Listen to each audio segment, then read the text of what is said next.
Put the sandwich down. Stand up. You don't belong here. This is a public park, officer. I'm eating lunch. That's not a crime. I said stand up now, or I'll make you. You're about to ruin your career over a sandwich. Take a breath. Don't tell me how to do my job. I just did. Officer Kyle Vance was 24 years old. He had been on the force for exactly 11 months. He had a buzz cut that was a little too short, a uniform that was a little too tight, and an ego that was far too big for his limited experience.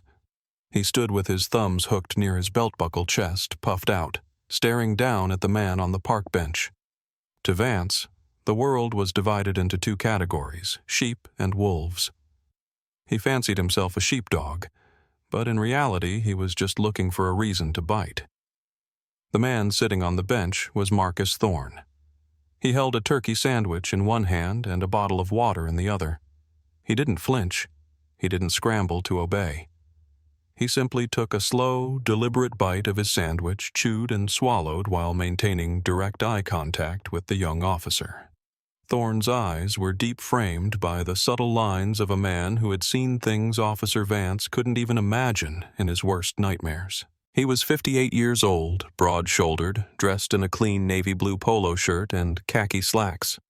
He looked like exactly what he was, a man enjoying a quiet meal on a Tuesday afternoon. "I'm not loitering," Thorne said, his voice a low rumble, calm and steady. "I'm dining, and unless eating a sandwich in Liberty Park is a crime, you have no reason to be standing over me like that." Vance's face flushed a shade of crimson. He wasn't used to pushback. In his short career, he'd found that shouting usually worked. Most people got scared. Most people stuttered. But this man, this large black man sitting alone, wasn't scared. And that terrified Vance, though he would never admit it. Instead of de-escalating, he doubled down. It's a classic rookie mistake, one that costs cities millions of dollars and destroys public trust. But Vance didn't care about public trust. He cared about dominance. "You're trespassing." Vance snapped his hand, drifting closer to his pepper spray. "The park manager wants you gone. That makes this criminal trespass. Now put the sandwich down, stand up, and turn around.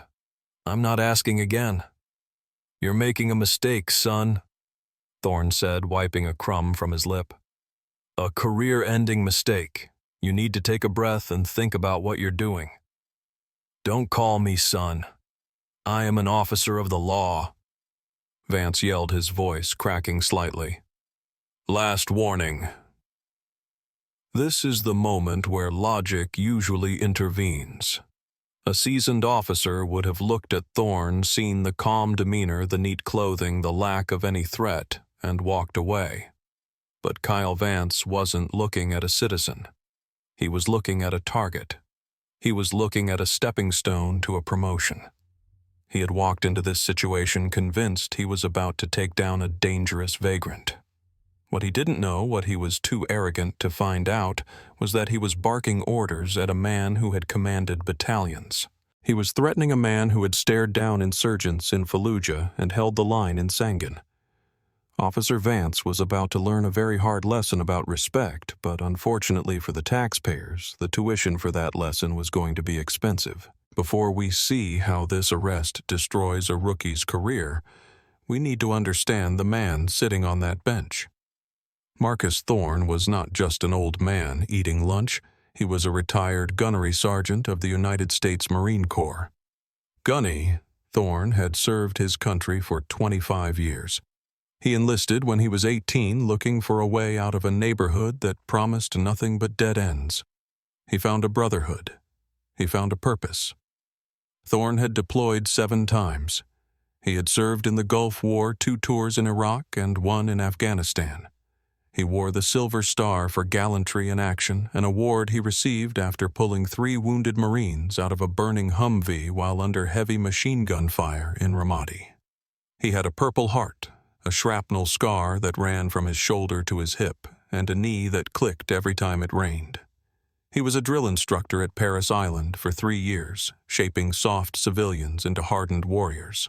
He knew the law, he knew the rules of engagement, and he possessed more discipline in his little finger than Officer Kyle Vance had in his entire body. Since retiring 3 years ago, Thorne had tried to live a quiet life. He bought a small house near the edge of the city. He volunteered at the local VA hospital, helping younger vets navigate the bureaucracy of benefits and trauma. He kept to himself. He paid his taxes. And every Tuesday, when the weather held up, he walked to Liberty Park, bought a turkey club from the deli on 4th Street, and sat on the same bench to watch the birds and enjoy the silence. For Thorne, the park was a sanctuary. It was a patch of green in a world of gray concrete. It was a place where he didn't have to be Gunny. He didn't have to be a soldier. He could just be Marcus. But in America, for a man like Marcus Thorne, simply existing in a public space often comes with complications. He knew the looks. He saw the way women clutched their purses when he walked by, or how car doors locked automatically when he crossed the street. He had fought for the freedom of others overseas, yet he found his own freedom constantly scrutinized at home. That Tuesday was supposed to be relaxing. The sun was shining, a rare treat for early spring. The park was relatively quiet, populated mostly by office workers on their lunch breaks and a few joggers. Thorne had chosen a bench away from the main path under the shade of a large oak tree. He had his laptop in his bag. He was writing a memoir for his grandkids, but he hadn't taken it out yet. He was just eating. He had been sitting there for perhaps 20 minutes when he noticed a golf cart buzzing around the perimeter of the green. The driver was staring at him. Thorne didn't pay it much mind at first. He was used to being watched. It was part of the existing while black package he had dealt with for 5 decades. He took a sip of water, listened to the wind in the leaves, and thought about his time in Okinawa. He didn't know that the man in the golf cart was already drafting a narrative in his head that would turn this peaceful afternoon into a national news story. Thorne was a man of immense patience. You don't survive combat without learning how to wait. But he also had a line. He had sworn an oath to support and defend the Constitution of the United States against all enemies, foreign and domestic. He believed in rights. He believed in dignity. And he had zero tolerance for bullies, whether they wore a turban in the desert or a badge in a city park. So when he saw the patrol car jump the curb and tear across the grass toward him, Marcus Thorne didn't feel fear. He felt a deep, weary disappointment. He finished chewing his bite of turkey, wiped his mouth with a napkin, and prepared for a battle he hadn't asked for, but was more than ready to finish. The architect of this disaster was not Officer Vance, at least not initially. It was Bryce Miller. Bryce was 32 years old, the newly appointed supervisor of Liberty Park grounds and maintenance. Bryce was the kind of man who measured his self-worth by how many rules he could enforce in a day. He had failed the entrance exam for the police academy twice, psychological evaluation issues, and had settled for a job where he could still wear a uniform and boss people around. Bryce had a vision for Liberty Park. He wanted it pristine. He wanted it to look like the brochures. He wanted the right kind of people enjoying the manicured lawns. In Bryce's mind, the right kind of people did not include a large, broad-shouldered black man sitting alone on a bench for more than 15 minutes. From the safety of his maintenance shed, Bryce had been watching Marcus Thorne through a pair of binoculars. He saw a man sitting still. To most, that's relaxing. To Bryce, that was loitering. He saw a duffel bag at Thorne's feet. To most, that's a gym bag or a laptop case. To Bryce, that was suspicious paraphernalia, possibly drugs or weapons. He saw Thorne checking his watch. To Bryce, that was casing the area, or waiting for a transaction. Bias is a powerful filter. It takes innocent actions and twists them into threats. Bryce didn't see a retired veteran. He saw a problem that needed to be removed. He muttered to himself, "Not on my watch," and grabbed the phone. He didn't call the non-emergency line. He called 911. 911, what is your emergency? This is Bryce Miller, Park Supervisor at Liberty Park. We have a situation here. There's a male African-American large build refusing to leave the premises. Is he being aggressive, sir? The dispatcher asked. Bryce hesitated. Thorne hadn't moved. He hadn't spoken to anyone. But Bryce knew that if he said no, The police might take an hour to arrive. He needed them now. He needed to show his authority. "Yes, he's acting erratically," Bryce lied, his voice dropping to a conspiratorial whisper. "He's been staring down women walking by. He's got a large bag and he's reaching into it. I think he might be armed. He looks like he's on something. It's making the normal visitors very uncomfortable." "Okay, sir. We have units in the area.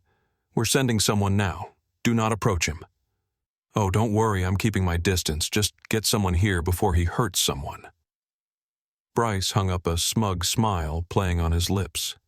He felt powerful. He had set the wheels in motion. He didn't care that he had just fabricated a threat. He justified it to himself, better safe than sorry. If the guy was innocent, the cops would just tell him to move along, right? No harm done. Bryce drove his golf cart to a vantage point behind a cluster of hedges, pulled out his phone, and waited for the show. He wanted to see the vagrant humiliated. He wanted to see his park cleaned up. What Bryce didn't realize was that his lie had primed the responding officer for violence. By telling dispatch that Thorne was erratic and possibly armed, he stripped Marcus Thorne of the presumption of innocence before the police car even arrived. He turned a lunch break into a high-stakes tactical encounter. Bryce Miller wasn't just a nosy manager. He was the match that lit the fuse. And when Officer Kyle Vance received the dispatch, "Suspect is a black male aggressive refusing to leave possible weapon," his adrenaline spiked. He wasn't going to a park to talk. He was going to war. Officer Kyle Vance was patrolling 3 blocks away when the call dropped. "Dispatch to 4 Adam 20, Priority 2, Liberty Park, disturbance. Male suspect black refusing to leave, possibly armed with a weapon in a bag. Supervisor on scene reports aggressive behavior." Vance hit the lights and sirens. His heart rate jumped from 70 to 120 in seconds. This was it. This was the felony stop he had been waiting for. He imagined a crazed drug addict waving a knife or a dealer protecting his stash. He visualized himself tackling the suspect, being the hero getting the commendation from the chief. He didn't take a moment to analyze the information. He didn't consider that possibly armed as a common exaggeration in 911 calls. He let the bias of the dispatcher's notes overwrite his training on observation. He spun the steering wheel, his tires screeching as he turned onto the park access road. Vance drove his cruiser right up onto the grass, halting 20 feet from the bench where Thorne sat. The aggressive arrival was designed to intimidate. It was a shock and awe tactic. He threw the door open and stepped out, his hand immediately hovering over his holster. What he saw should have reset his threat assessment. He saw a well-groomed man in his late 50s sitting with perfect posture holding a sandwich. There were no people running away screaming. There was no erratic behavior. Thorne looked bored, if anything, but Vance was suffering from confirmation bias. His brain had already decided that Thorne was a threat, so instead of seeing a sandwich, he saw a man occupying space illegally. Instead of seeing a calm demeanor, he saw pre-assault indicators. The stare, the stillness. Vance interpreted Thorne's lack of fear as defiance. "You on the bench," Vance shouted as he approached, ignoring the standard procedure of cover and concealment. He walked straight toward Thorne, closing the distance aggressively. This was poor tactics, but Vance felt protected by his badge and the gun on his hip. Thorne looked up, his expression unreadable. He saw a boy in a costume. He saw the sloppy stance, the unbuttoned pocket on the uniform shirt, the way Vance's eyes darted around nervously despite his aggressive tone. Thorne knew immediately that this officer was dangerous, not because he was skilled, but because he was incompetent. "I'm talking to you," Vance yelled, stopping 6 feet away. "Dispatch says you're harassing people. Where's the weapon?" Thorne slowly placed his water bottle on the bench next to him. "Officer, the only thing I'm harassing is this turkey club. I haven't spoken a word to anyone since I sat down." "Don't lie to me. The manager saw you. You're trespassing." "This is a public park," Thorne said, his voice level. It's 1:00 p.m. on a Tuesday. Unless the law changed this morning, I have a right to be here." Vance hated that tone. It was the tone of a man who knew he was right. It threatened Vance's authority. "You have a right to be here until I say you don't. And right now, I say you're leaving. Grab your stuff and walk away, or I'm taking you in." It was a pivot point. Vance could have asked for the manager. He could have asked Thorne what happened. Instead, he issued an ultimatum based on a lie he had been fed, reinforced by his own prejudice. He saw a big black man and assumed he didn't belong in this nice, manicured park. He assumed Thorne was homeless despite the clean clothes. He assumed he was a criminal despite the lack of crime. "I'm not going anywhere, officer," Thorne said, picking up his sandwich again. "I'm going to finish my lunch.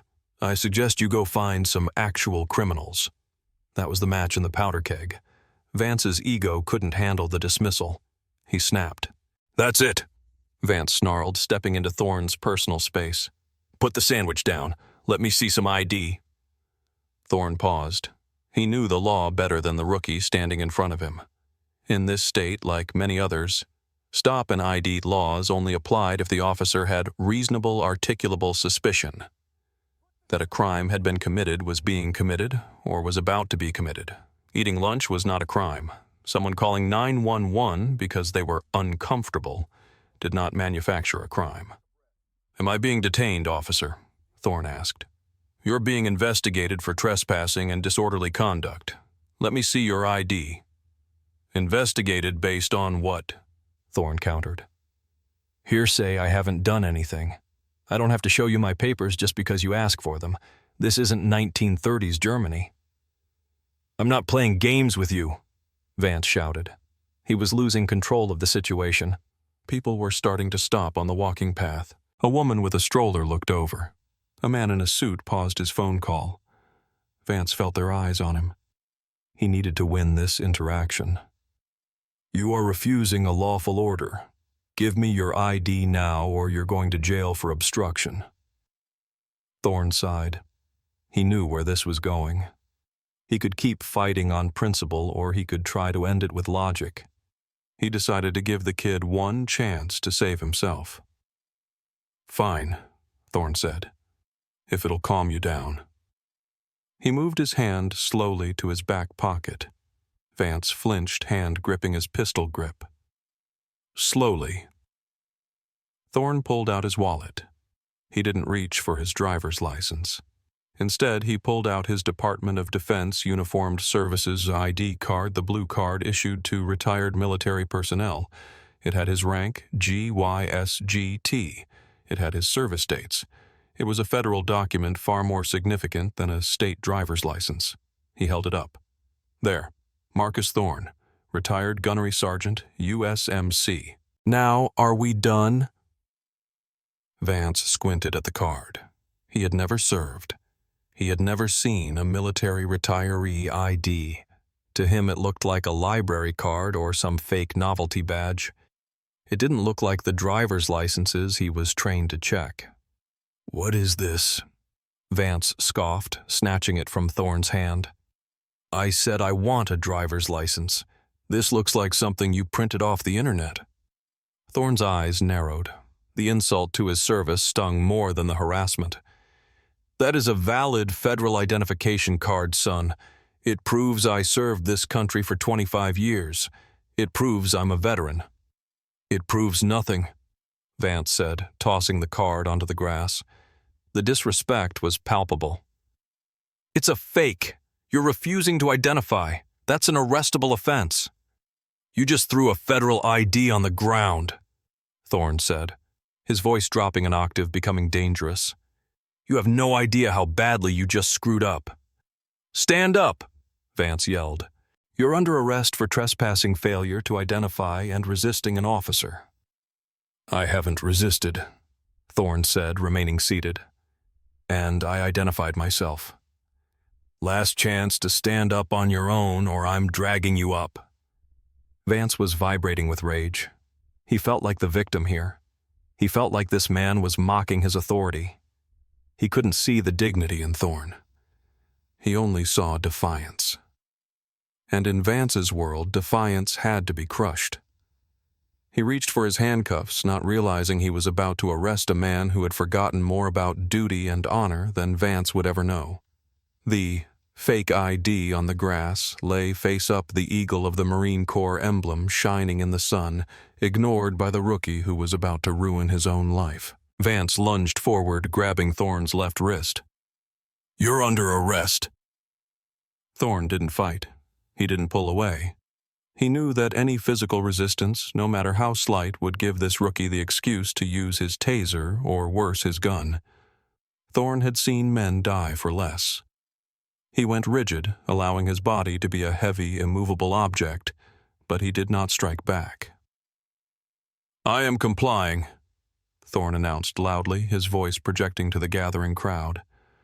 "I am not resisting. This officer is assaulting a retired veteran." "Shut up," Vance grunted, struggling to pull Thorne's massive arm behind his back. Thorne stood up slowly, towering over the officer. He was 6'3" and built like a tank. If he wanted to, he could have snapped Vance like a twig. The restraint it took to stand there and let this boy manhandle him was heroic in itself. Vance kicked Thorne's legs apart. "Spread 'em!" He slammed the cuffs onto Thorne's wrists, ratcheting them too tight. The metal bit into the scar tissue on Thorne's wrist, a souvenir from an IED in Helmand Province. Thorne winced but didn't cry out. "This is unnecessary force," a voice called out from the path. It was the man in the suit. He had his phone out recording. "He wasn't doing anything.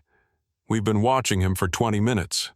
Back up," Vance shouted at the crowd, sweating profusely now.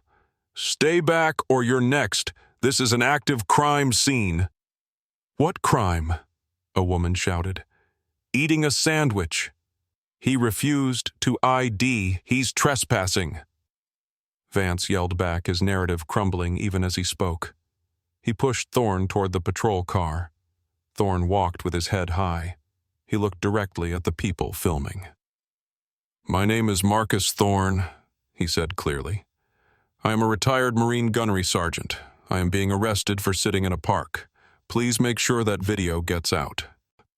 "Shut your mouth," Vance hissed, shoving Thorne's head down as he forced him into the cramped back seat of the cruiser. Vance slammed the door. He felt a rush of triumph. He had won. He had the suspect in custody. He walked around to the driver's seat, glancing at the ID still lying on the grass. He sneered, picked it up, and tossed it onto the dashboard. "Fake piece of trash," he muttered. As he drove away, leaving the confused and angry crowd behind, Vance glanced in the rearview mirror. Thorne was sitting perfectly still, staring at the back of Vance's head. "You really think that ID is fake, don't you?" Thorne asked quietly. "I know it is. I've never seen one like that. You printed it at Kinko's." Thorne chuckled, a dry, humorless sound. "Officer, when we get to the station, ask for the desk sergeant. Ask him to run that card. And when he tells you what it is, I want you to remember this moment. I want you to remember that you had a chance to walk away." "Save it for the judge," Vance said, turning up the radio to drown him out. He felt invincible. He was bringing in a prisoner. He was a real cop now. He had no idea that he was driving a hearse for his own career, and the passenger was the pallbearer. The drive to the precinct took 15 minutes. Vance spent it fantasizing about how he would write the report.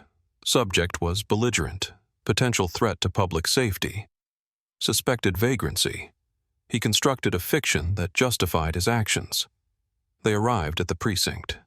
Vance hauled Thorne out of the car, parading him through the back entrance like a trophy hunter with a prize kill. He marched him to the booking desk. Sitting behind the high counter was Sergeant Frank Bear Kowalski. Kowalski was 55, a hulking man with a mustache that looked like a push broom. He was a veteran of the First Gulf War and had been a cop for 30 years. He had seen everything. He had no patience for rookies who brought in nonsense arrests to pad their stats. Kowalski looked up from his paperwork. He saw Vance looking flushed and manic. Then he looked at the prisoner. He saw the size, the bearing, the haircut that was still high and tight despite the years. He saw the calm, disciplined eyes. "What do you have, Vance?" Kowalski asked, his voice gravelly. "Trespassing, disorderly, failure to ID, resisting." Vance rattled off, slamming the paperwork on the desk. "Guy was causing a scene at Liberty Park, refused to leave, gave me a fake ID." "Fake ID?" Kowalski raised an eyebrow. "Let me see it." Vance tossed the blue card onto the desk. "Look at that. Clearly homemade. Claims he's some kind of Marine." Kowalski picked up the card. He froze. He knew that card. He had one in his own wallet. He ran his thumb over the embossed chip. He looked at the rank Gestalt. He looked at the name, Marcus Thorne. Kowalski's face drained of color. He looked up at Thorne, then back at the card. Then he looked at Vance with an expression that was a mix of pity and pure rage. "Vance," Kowalski said, his voice deadly quiet, "you arrested a Gunny." "A what?" Vance asked, confused. "He's a vagrant. He was loitering. Take those cuffs off, now." "Sarge, he resisted, he refused to—" "I said take the damn cuffs off," Kowalski roared, standing up. The entire booking room went silent. Other officers stopped what they were doing. "This is a valid Department of Defense identification. This man is a retired gunnery sergeant with 25 years of service. Do you have any idea who Marcus Thorne is? He was a drill instructor when you were in diapers." Vance's stomach dropped. The air left the room. "But the manager said—" "I don't care what the manager said." Kowalski came around the desk. He grabbed the key from Vance's shaking hand and unlocked the handcuffs himself. "Gunny, I am so sorry. I don't know what this idiot was thinking." Thorne rubbed his wrists, looking at the deep red indentations. He looked at Vance, whose arrogance had evaporated, replaced by the terrified realization of a child who broke a priceless vase. "He wasn't thinking, Sergeant," Thorne said, his voice filling the room. "He was assuming. He saw a black man in a park and assumed I was dirt. He saw a military ID and assumed I was a liar. He didn't verify anything. He just acted." Kowalski turned to Vance. "You didn't run his name. You didn't verify the ID before you cuffed him." I thought—" "You arrested a decorated war hero for eating lunch," Kowalski spat. "Give me your badge. And your gun." "Sarge, come on, it was a mistake." "It wasn't a mistake. It was bias, and it's going to cost this department a fortune. Badge, gun, now. You're on administrative leave pending an internal investigation. Get out of my sight." Vance handed over his weapon and badge, his hands trembling. He looked at Thorne, hoping for some mercy. He found none. Thorne just stared at him, steady and unyielding. "I told you," Thorne said softly. "I told you it was a career-ending mistake." The fallout was swift, brutal, and public. The video from the park hit the internet before Vance had even left the station. By the evening news, it had 2 million views. The image of a young, aggressive white cop manhandling a calm, elderly black veteran sparked outrage across the political spectrum. It wasn't just a racial profiling case. It was an insult to the military, touching a nerve that united diverse groups of Americans. "Retired Marine Gunny arrested for existing while black," the headlines screamed. The police chief held a press conference the next morning. He looked tired. He announced that Officer Kyle Vance had been fired for multiple violations of policy, unlawful arrest, and conduct unbecoming. There would be no union protection for this. The union saw the video and cut Vance loose immediately. Bryce Miller, the park manager who made the call, didn't escape. The 911 audio was released. His lies about Thorne being aggressive and armed were exposed as malicious fabrication. He was fired by the Parks Department and charged with filing a false police report, a misdemeanor that would follow him forever. He was also named in the civil lawsuit. And there was a lawsuit. A massive one. Marcus Thorne didn't want the money, but he knew he had to take it to send a message. His lawyers sued the city for unlawful arrest, excessive force, and civil rights violations. The city didn't even try to fight it. They settled for $6.5 million. Thorne donated half of it to the VA Legal Defense Fund to help other veterans who had been mistreated by police. 6 months later, Marcus Thorne returned to Liberty Park. It was a Tuesday. The sun was shining. He walked to the same bench. He wore the same blue polo shirt. But this time, things were different. As he sat down, a young patrol officer on a bike rolled by. He stopped. He didn't look aggressive. He looked respectful. "Afternoon, Gunny," the officer said, nodding. "Afternoon, officer," Thorne replied. The officer pedaled on. Thorne unpacked his turkey sandwich. He took a bite. It tasted like freedom. But as he chewed, looking out over the playground where children laughed and played, a shadow lingered in his eyes. He had won.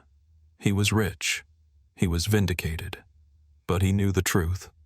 He knew that if he hadn't had that blue ID card, if he had been just a regular black man, a janitor, or a teacher, or a bus driver, he might still be in jail. He might have a record. He might be dead. The system had worked eventually, but only because he had the right kind of credentials to force it to work. For so many others, the story ends in the back of the cruiser. The wind rustled the trees. Thorne finished his sandwich, drank his water, and packed up his trash. He was free, but the weight of the handcuffs still ghosted on his wrists. It was a reminder that respect is often conditional and justice is often accidental. Do you think Officer Vance deserved a second chance, or was firing him the only right move? And should there be stricter penalties for people like Bryce Miller who weaponize 911 calls?